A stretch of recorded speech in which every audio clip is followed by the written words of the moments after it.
listening to the Pasco Podcast with Mike Carballa.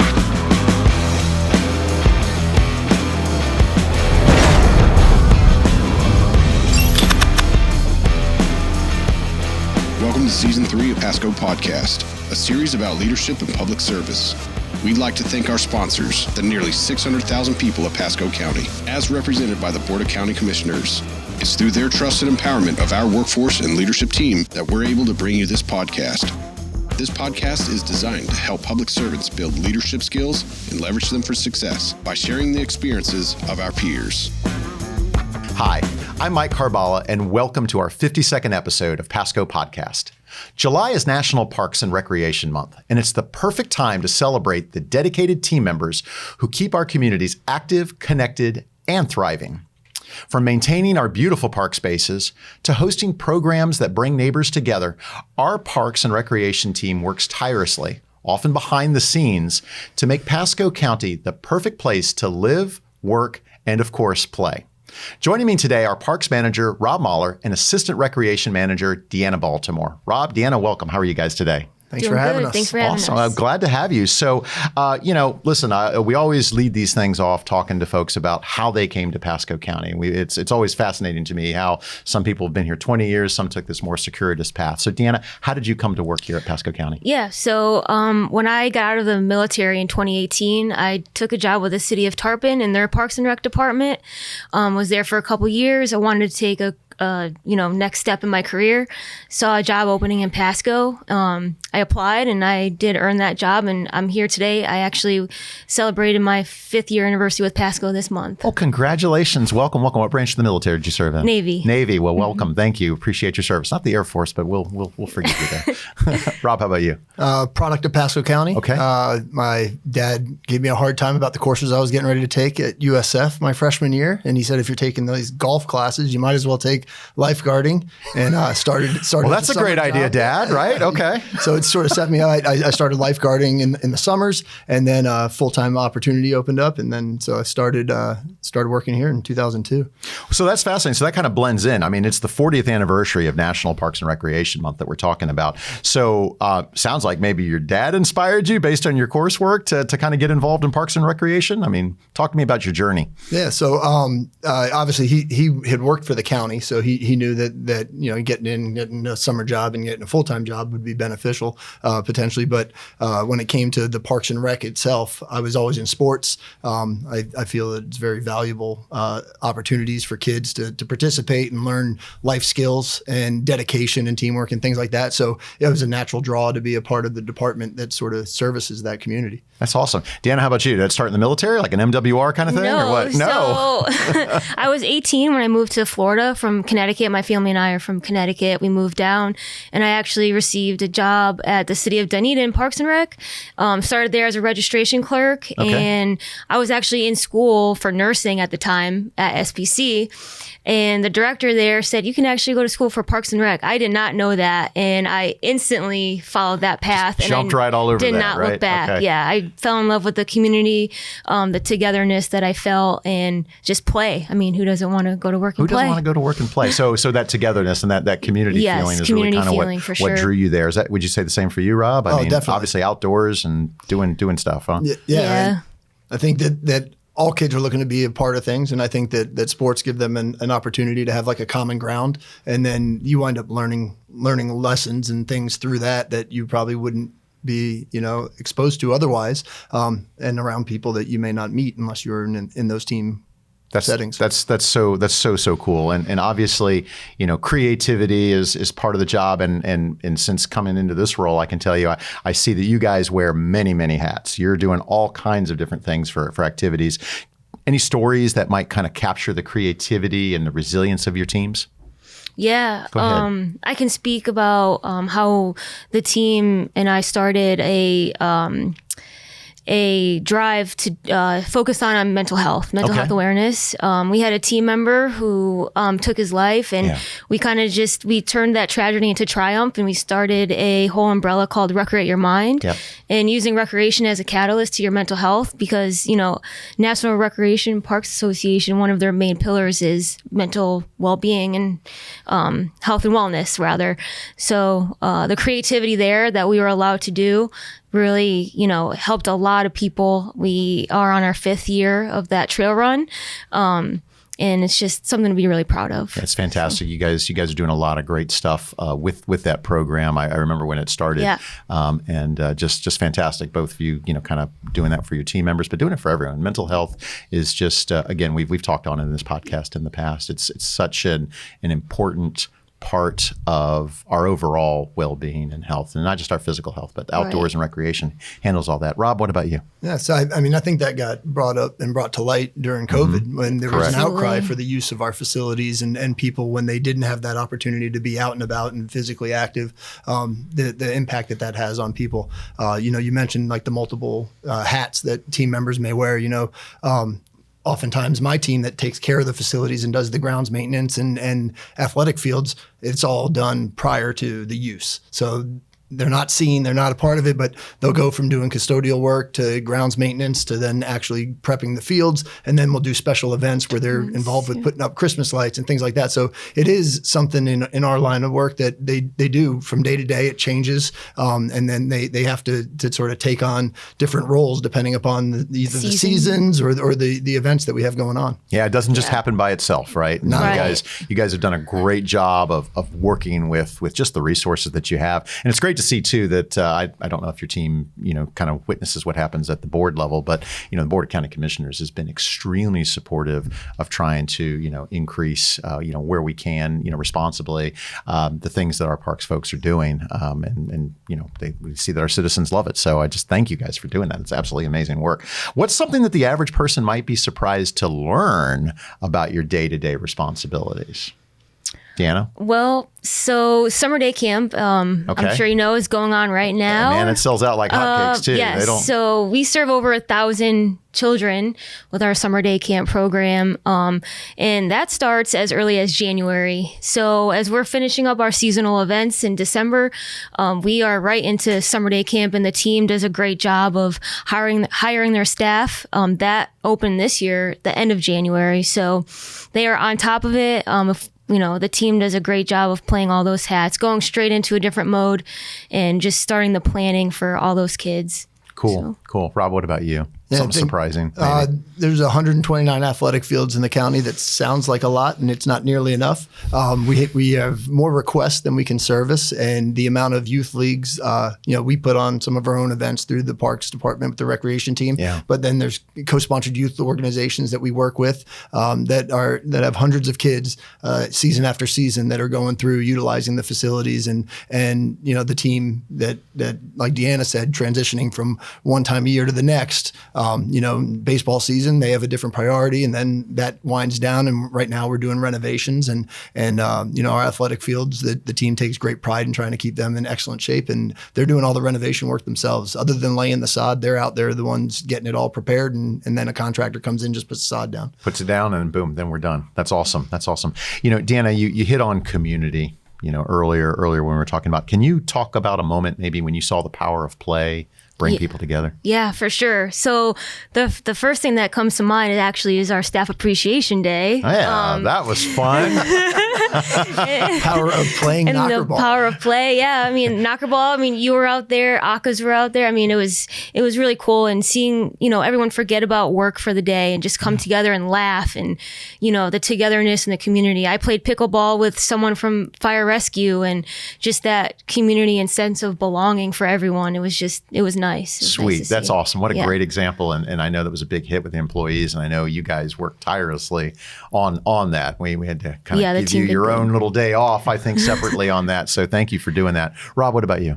So I think that's a great example for us professionally when we see it within ourselves. But you see it constantly with the adults and the youth that participate in the programs that we have and the sports and kids achieving something. And this week they had like Little League All-Stars, and there's representatives from a few of the Pasco County leagues that were participating in the state tournament because they've earned their way there through sectionals and stuff. And I think that our team being a part of that, they understand their purpose, and that when they're coming to work, they're not just picking up trash or cleaning some facilities or things like that. They're providing opportunities for the public to get to participate in these things and have these opportunities. And especially with the youth, it's a limited time that most of us get to do athletic activities.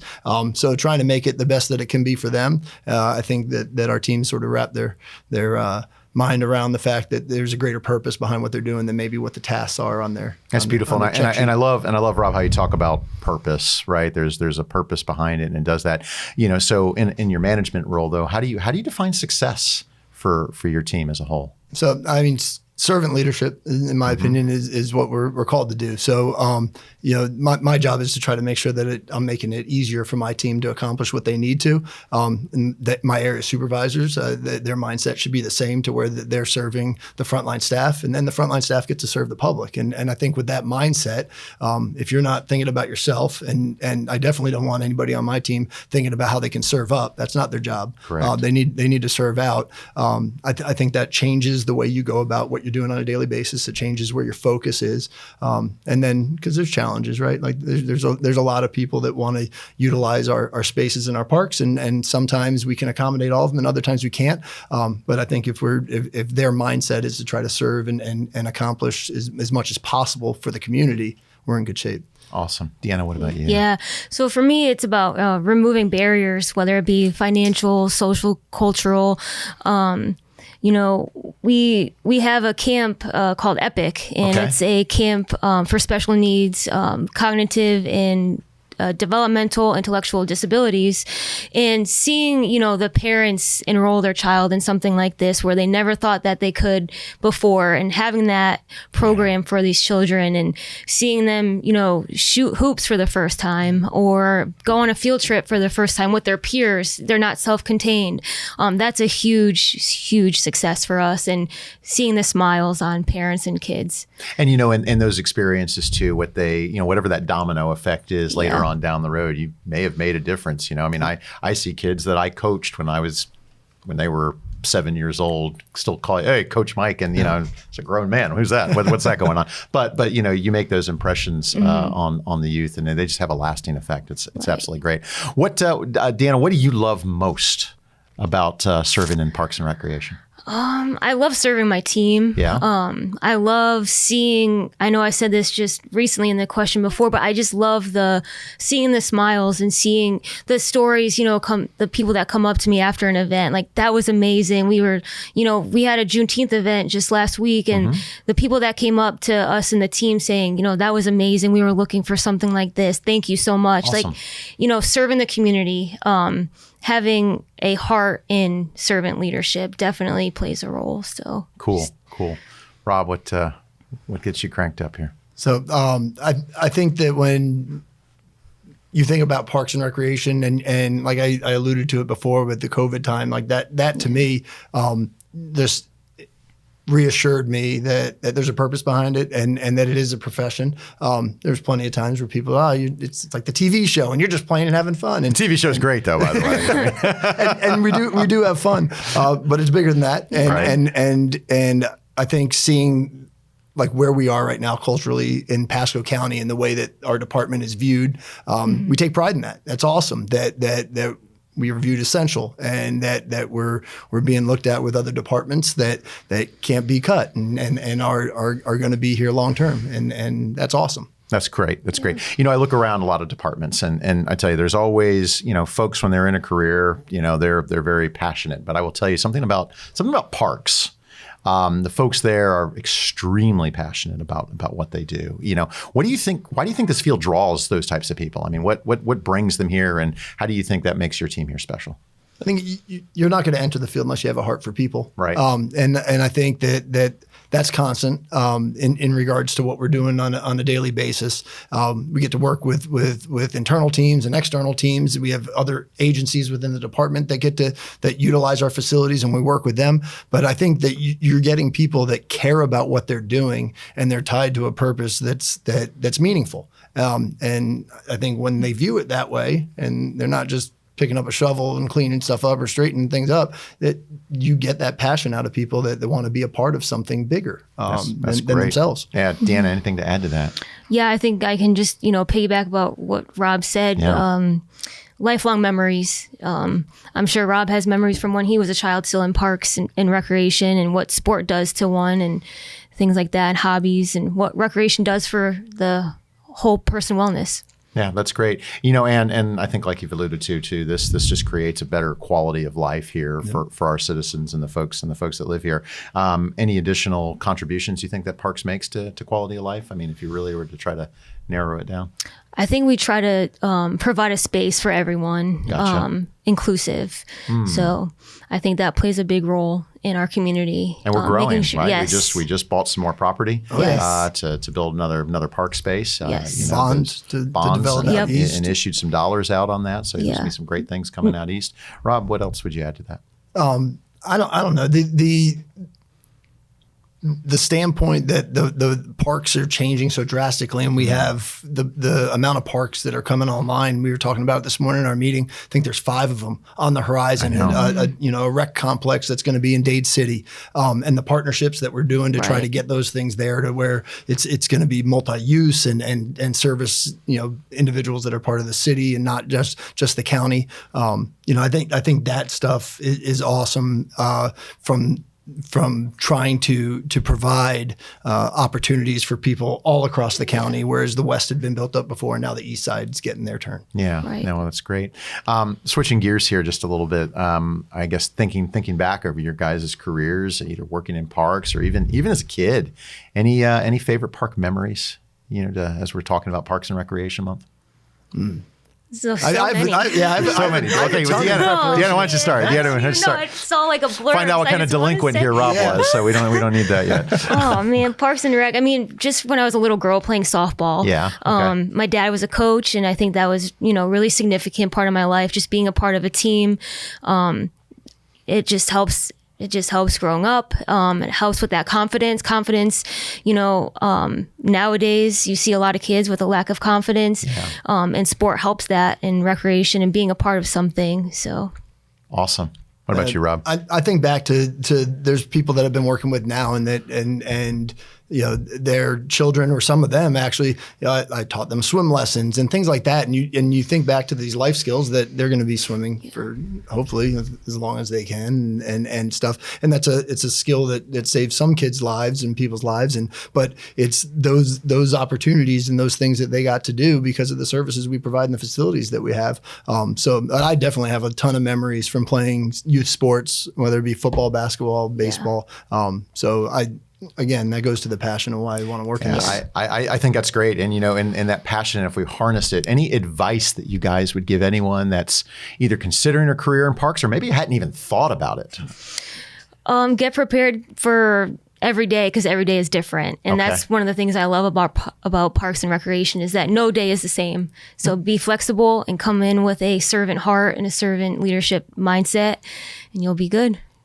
And there's a variety of ways to be involved in the department. It's not just working outside, doing maintenance tasks on the field. It's not just being in the programming aspect. We have accountants and we have planners and there's the environmental land side of our department. So there's many, many ways that people could have a fit and a niche to be within our department. And it may not be the way that they typically thought that it would Very be. true. That's true. Your department is extremely exciting. It's very well diversified. I think you hit it right. You've got folks in accounting. You've got people that could be project managers and doing stuff. Construction work, all the way across to, it's not just going out there and keeping the grounds and doing that, running programs. It's a lot. I think it's a calling. I think it's beautiful.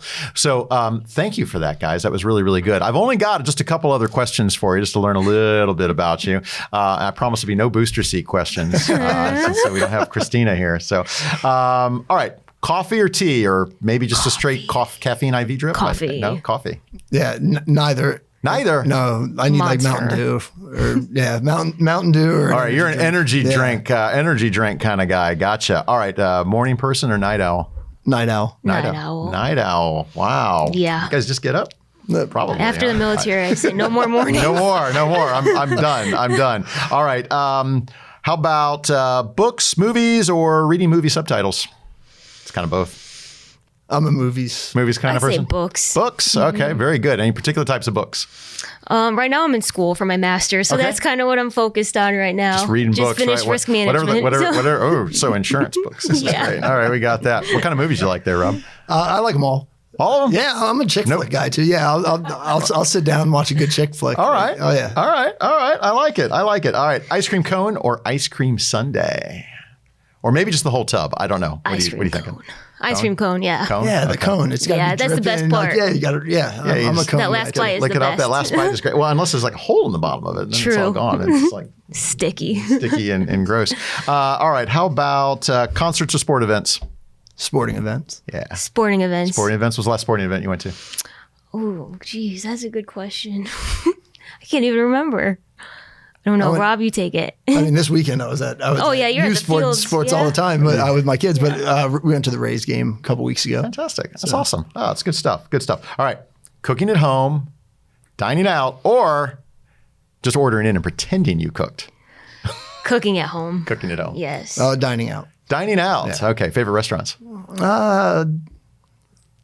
I'm a hibachi guy. Hibachi. Yeah. All right. Ooh, I'll make a rice volcano for you there one day. That's great. Yeah, you got to make this sound true. I need to hear the whole thing. Throw some eggs and some shrimp. That should be great. It'd be like Benny Ha. You'll love it. So Butterfly. Yeah. Listen, Rob, Deanna, thank you so much for being sir. here today. It was really great having you both join us today. And special thanks to our media relations team who makes this effort possible. And thank you for joining us on this episode of Pasco Podcast. I'm Mike Carballa, and we'll see you next time.